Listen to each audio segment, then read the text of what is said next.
are going to continue our 12th chapter of class 10, which is main natural resources, and this is part 3rd of this chapter.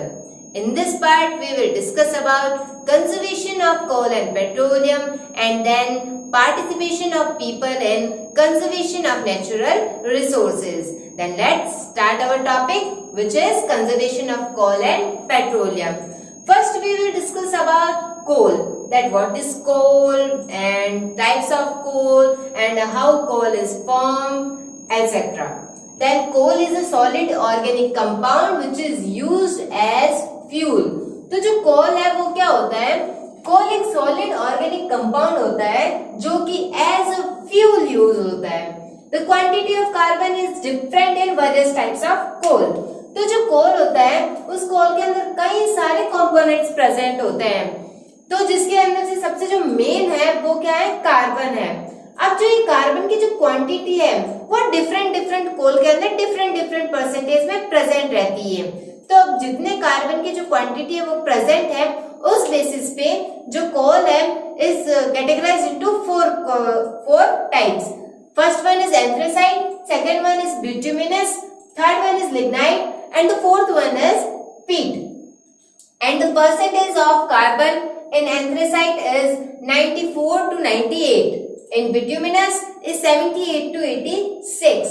In lignite 28 to 30 and peat is 27%. Then the best quality of coal is anthracite and the worst quality of coal is peat. Okay? Then before around 30 crore years पहले land was filled with trees, dense forests and water bodies. 30 crore years पहले की अगर हम बात करते हैं तो हमारी जो land है वो किससे फिल थी? trees से, dense forest से and water bodies से. But then vegetations which fell in water were covered deep in the land over a long period of time. बाद में क्या हुआ? कुछ नेचुरल फिनोमिनन की वजह से, for example earthquakes, volcanoes, landslides etcetera. तो इन सभी नेचुरल फिनोमिनन की वजह से जो अर्थ के ऊपर जो भी ये वेजिटेशन प्रेजेंट थी वो क्या हो गई? फेल डाउन, नीचे गिर गई and then covered with deep beneath the land over. मतलब कि बाद में जो सारी जो वेजिटेशन है वो क्या हो गया? कवर हो गई थी लैंड से. मतलब कि जो वेजिटेशन थी वो नेचुरल फिनोमिनन की वजह से फैल हो गई एंड उसके ऊपर किसकी कवर आ गई? लैंड, सॉइल, वाटर, इन सभी की जो लेयर है वो आ गई थी. बाद में जो भी वेजिटेशन थी वो कहाँ पे? डीप एंड गई अर्थ की सरफेस से. मतलब कि इतनी ज्यादा बीनीथ द लैंड और कितने टाइम तक? Over long period of time, एक लंबे समय तक. Then due to high temperature and pressure these decayed plants got covered into coal.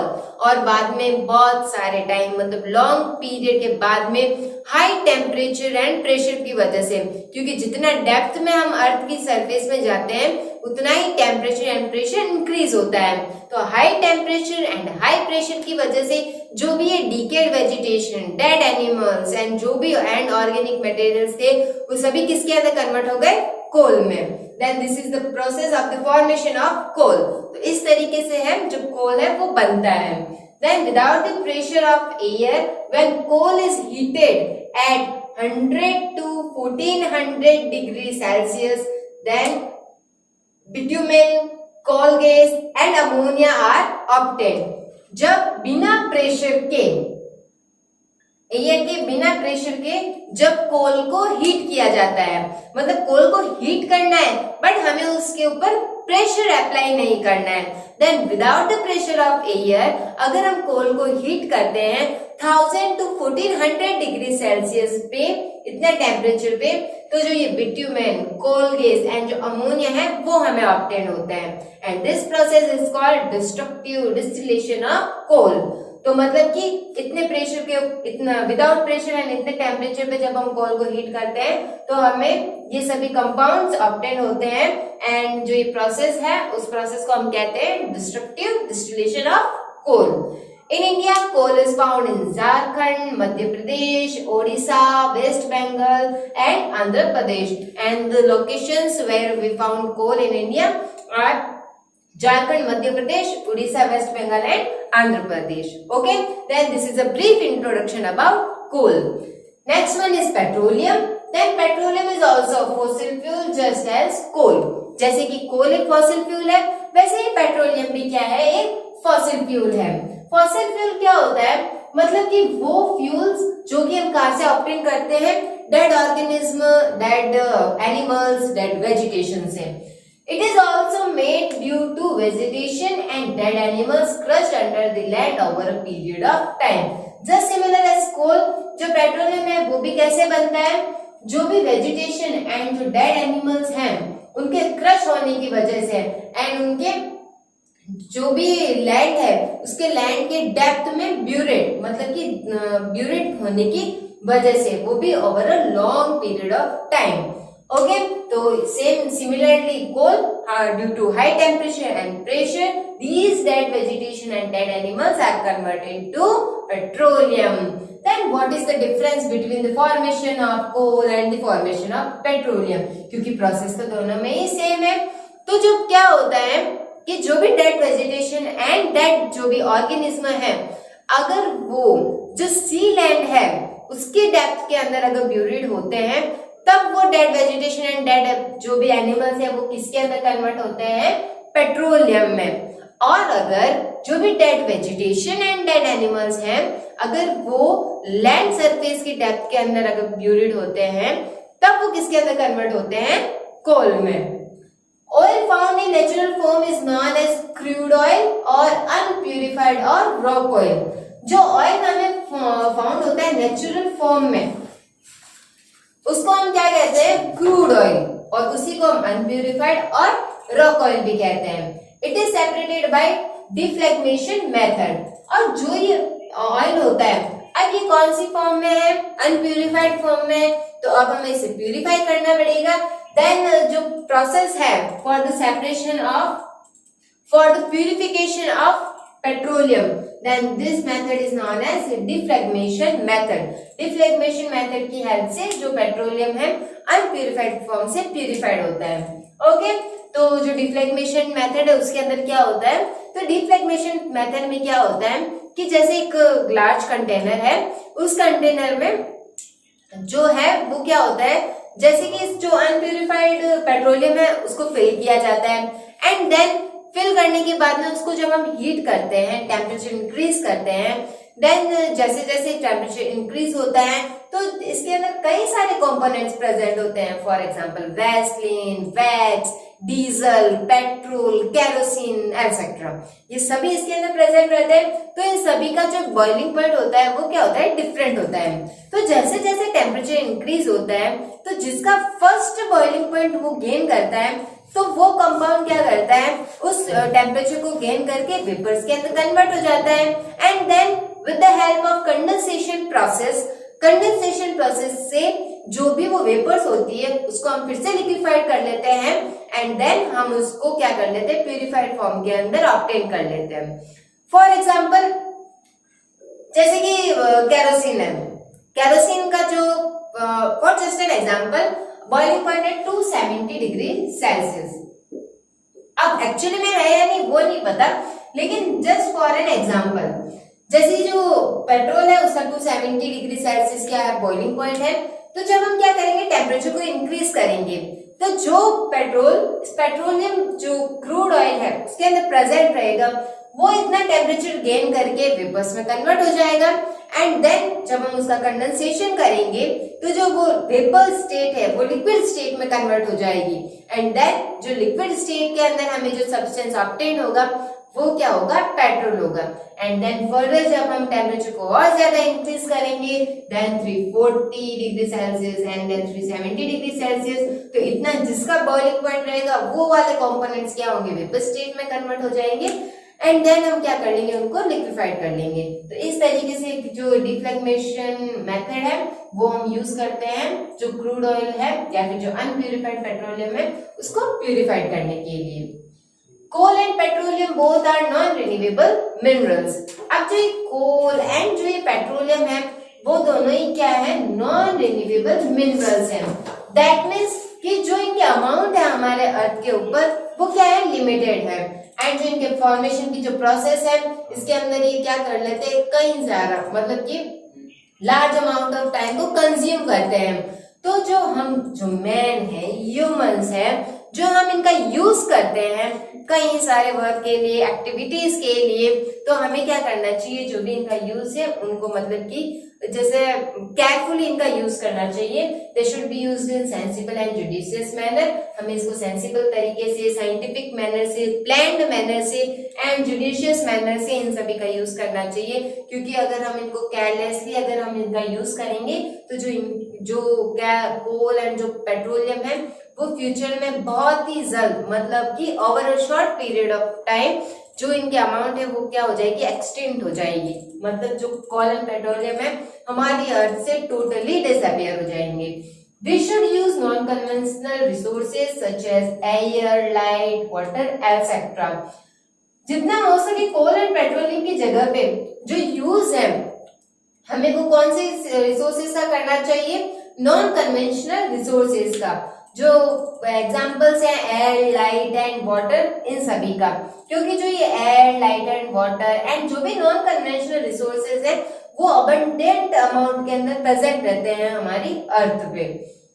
Biogas can be used in place of natural gas. For example जो biogas है उसका भी हम use कर सकते हैं नेचुरल गैस के प्लेस पे। Natural gas is also type of fossil fuel, और जो नेचुरल गैस है वो भी हमें इसी तरीके से जो इनका फॉर्मेशन है कोल एंड पेट्रोलियम का, नेचुरल गैस का जो फॉर्मेशन है वो भी सिमिलर है। ओके, एंड जो बायोडीजल है हम उनका भी यूज कर सकते हैं in place of coal and petroleum. Then जो ये कुछ मेथड्स है मतलब कि कुछ रीजंस है, जैसे क्योंकि अगर कोल एंड पेट्रोलियम लिमिटेड अमाउंट में प्रेजेंट है, अगर हम इनका केयरलेसली यूज करते ही जाएंगे तो जो ये इनके अमाउंट है वो या फिर जो भी कोल एंड पेट्रोलियम है वो फ्यूचर में बहुत जल्दी एक्सटिंक्ट हो जाएंगे और जो भी फ्यूचर जनरेशन है वो इनका यूज नहीं कर पाएगी। इसीलिए हमें जो भी कोल एंड पेट्रोलियम है या फिर जो conservation of coal and petroleum है वो बहुत ही ज्यादा नेसेसरी है और हमें उसकी बहुत ही ज्यादा रिक्वायरमेंट है। Okay, then coal and petroleum, उसका हमने फॉर्मेशन एंड जो ब्रीफ इंट्रोडक्शन है उसको भी डिस्कस किया।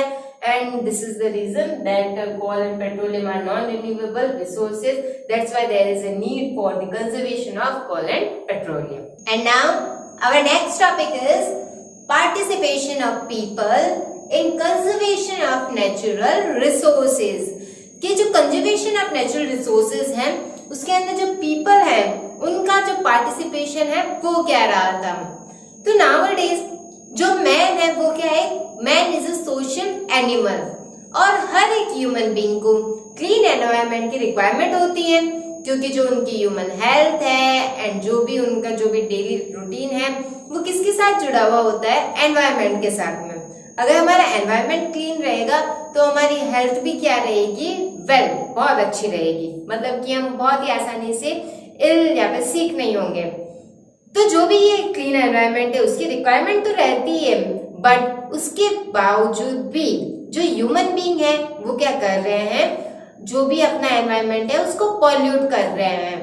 हमारे एनवायरनमेंट में चाहे एयर हो, सॉइल, वाटर, चाहे कुछ भी हो, हम उसको क्या कर रहे हैं, पॉल्यूट कर रहे हैं। डिफॉरेस्टेशन भी कर रहे हैं, जो भी हमारी नीड्स होती हैं या फिर जो भी अभी इंडस्ट्रियलाइजेशन है उसके अंदर जो रिक्वायरमेंट होती है as a raw material vegetation की, उसके लिए जो फॉरेस्ट है वहां पे क्या हो रहा है, डिफॉरेस्टेशन हो रहा है। तो डिफॉरेस्टेशन, कटिंग ऑफ ट्रीज की वजह से जो हमारा एनवायरनमेंट है या फिर जो भी हमारी वेजिटेशन है, हमारा फॉरेस्ट है, उसके ऊपर क्या पड़ रहा है, नेगेटिव इम्पैक्ट हो रहा है। तो अब इसी नेगेटिव इम्पैक्ट को मतलब कि इसी या फिर जो भी प्रॉब्लम्स हमें फ्यूचर में फेस करनी पड़ेगी इन सभी रीजंस की वजह से, उससे बचने के लिए कई सारे एनवायरमेंटलिस्ट हैं जो कि क्या करते हैं, अवेयर करते हैं पीपल को कि वो क्या करें, जो भी हमारे रिसोर्सेज है, नेचुरल रिसोर्सेज हैं, हम उनको कंजर्व करें, हम उनका जुडिशियस तरीके से क्या करें, यूज करें,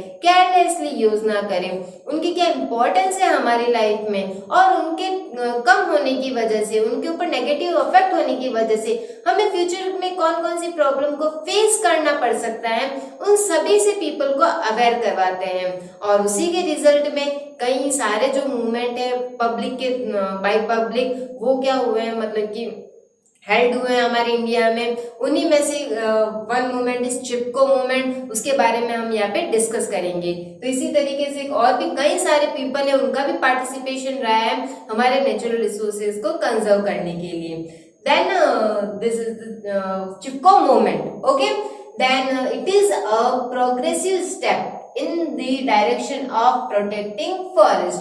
जो चिपको मूवमेंट है वो क्या है, एक प्रोग्रेसिव स्टेप है, मतलब कि हमारे जो भी एनवायरनमेंट है, हमारे नेचुरल रिसोर्सेज हैं, उनको कंजर्व करने के लिए एक प्रोग्रेसिव मतलब आगे उठाया गया एक स्टेप है in the direction of protecting forest, हमारे फॉरेस्ट को प्रोटेक्ट करने के लिए। The main aim of this movement is to prevent deforestation. अगर हम इस मूवमेंट के मेन एम की बात करते हैं तो इस मूवमेंट का मेन एम था जो भी डिफॉरेस्टेशन होता है उस डिफॉरेस्टेशन से प्रिवेंट करना हमारे फॉरेस्ट को। This movement started from Rajasthan Jodhpur district in Khejarli village where along with Amrita Devi 363 people of Bishnoi community had sacrificed their lives। जो ये मूवमेंट है वो मूवमेंट कहाँ से स्टार्ट हुआ था, तो ये मूवमेंट स्टार्ट हुआ था राजस्थान के जोधपुर डिस्ट्रिक्ट के खेजरली विलेज से। इस विलेज में जो अमृता देवी थी, अमृता देवी के साथ में 363 पीपल ने, जो कि किसके थे, बिश्नोई कम्युनिटी के थे, उन्होंने अपनी लाइफ को सैक्रिफाइस किया था फॉरेस्ट को प्रिवेंट करने के लिए डिफॉरेस्टेशन से। अब जो ये चिपको मूवमेंट है वो स्टार्ट क्यों हुआ था, मतलब कि ऐसा क्या हुआ था जिसकी वजह से अमृता देवी एंड 362 पीपल को क्या करना पड़ा था, अपनी लाइफ को सैक्रिफाइस करना पड़ा था। तो इन 1730 एडी में जो किंग था, किंग को किसकी रिक्वायरमेंट थी, वुड की रिक्वायरमेंट थी अपना पैलेस को, या फिर जो पैलेस है उसके कंस्ट्रक्शन के लिए। तो जब उसके पैलेस के कंस्ट्रक्शन के लिए उसको इतने लार्ज अमाउंट में वुड की रिक्वायरमेंट थी, तो उसने क्या किया, जो भी उसके सोल्जर्स थे उसको फॉरेस्ट में उनको भेजा एंड उनको ऑर्डर दिया कि जो भी फॉरेस्ट के अंदर जो ट्रीज है उनको कट करो एंड उससे वुड लेके आओ, ताकि उसका जो पैलेस है वो अच्छी तरीके से कंस्ट्रक्ट हो सके। तो इन्होंने सोल्जर्स ने क्या किया, वो फॉरेस्ट में गए और वहां फॉरेस्ट में कई सारे लार्ज नंबर में जो ट्रीज थे वो प्रेजेंट थे, तो उनको एक्स की हेल्प से उनको कट किया। तो जो कट करने की जो नॉइज थी, उस नॉइज को सुन के जो अमृता देवी थी along with her 3 daughters, अपनी 3 डॉटर्स के साथ में वो उस फॉरेस्ट में गई एंड सबसे फर्स्ट उन्होंने क्या किया, उन सोल्जर्स को मना किया कि आप इन ट्रीज को मत कट करो, क्योंकि इससे जो हमारे जो रिक्वायरमेंट है या फिर जो हमारा नेचर है उसके ऊपर नेगेटिव इम्पैक्ट होगा। लेकिन वो सोल्जर्स ने उनकी बात नहीं सुनी, तो उन अमृता देवी एंड उनकी डॉटर्स ने क्या किया था, जो भी वो ट्रीज थे उनको एम्ब्रेस कर लिया, उनको गले लगा लिया। जब उन्होंने उन ट्रीज को एम्ब्रेस किया तो अमृता देवी ने उनकी डॉटर्स के साथ में उन सोल्जर्स ने क्या किया, उन ट्रीज को कट कर दिया। तो वहीं पे जो अमृता देवी एंड जो उनकी डॉटर्स थी वहां पे उनकी डेथ हो गई थी। तो जो ये न्यूज थी वो टोटली पूरे विलेज में ऐसे फैल गई जैसे कि फायर, ओके। तो इस न्यूज को सुन के जो सारे जो विलेजर्स थे वो उस फॉरेस्ट में आए एंड उन जो भी विलेजर्स थे उन्होंने उन सोल्जर्स को मना किया, बट वो नहीं माने। तो सभी विलेजर्स ने क्या किया, एक एक ट्री को एम्ब्रेस कर लिया। एम्ब्रेस करने के बाद में भी सोल्जर्स ने क्या किया, उनको कट कर दिया, जिसकी वजह से अमृता देवी के साथ में टोटल 363 पीपल की डेथ हो गई थी। तो इसी डेथ की वजह से जो ये खेजरली मूवमेंट है वो क्या था, वो चला था। तो इसी मूवमेंट को हम कहते हैं चिपको मूवमेंट। और प्रेजेंट टाइम में भी जो बिश्नोई कम्युनिटी है वो कमिटमेंट करती है जो भी कंजर्वेशन है फॉरेस्ट का उसके लिए। Then after Khejarli in 1973 women of Uttarakhand ran the Chipko movement. जो ये खेजड़ली का जो भी एक्सीडेंट हुआ था उसके बाद में 1973 में जो उत्तराखंड की जो वुमेन है उन्होंने चिपको मूवमेंट को रन किया था। In 1981 government prohibited deforestation in areas above 1000 metre in height. 1981 में जो गवर्नमेंट है हमारे इंडिया की उन्होंने डिफॉरेस्टेशन को प्रोहिबिट किया, लेकिन उन्होंने कहाँ पे प्रोहिबिट किया? In areas above 1000 metre in height, उन एरियाज में जो कि सी लेवल से 1000 मीटर की हाइट पे प्रेजेंट थे। आफ्टर खेजड़ली सेक्रीफाइस, जो भी खेजड़ली मूवमेंट के अंदर जो भी सेक्रीफाइस हुआ था उस सेक्रीफाइस के बाद में this movement has been carried out by Sunderlal Bahuguna. बाद में इस मूवमेंट को किसने कंटिन्यू रखा था? इस मूवमेंट को रखा था सुंदरलाल बहुगुणा ने। The same kind of movement has been run in Karnataka in the name of Appiko. इसी तरीके का जैसा कि चिपको मूवमेंट हुआ था उसी तरीके से कर्नाटका में भी एक मूवमेंट हुआ था, बट वहां पे उस मूवमेंट का क्या नेम था? अपीको। अपीको एक कन्नड़ लैंग्वेज का वर्ड है which means to embrace. Khejri trees are known as kalp vriksh of Thar desert area of Rajasthan. जो खेजड़ी ट्री है उसको हम क्या कहते हैं? कल्प वृक्ष कहते हैं। कहाँ का? Of Thar desert area of Rajasthan, मतलब कि जो राजस्थान का जो भी डेजर्ट एरिया है वहां का खेजड़ी को कल्प वृक्ष कहते हैं। Its scientific name of khejri is prosopis cinerarium and in 1983 khejri tree was declared as the state tree of Rajasthan and 1983 में जो खेजड़ी है उसको as a state tree Rajasthan का डिक्लेयर कर दिया। Okay, then this is the complete Chipko movement and with this topic our part 3rd and the 12th chapter of class 10 is now completed. Thank you.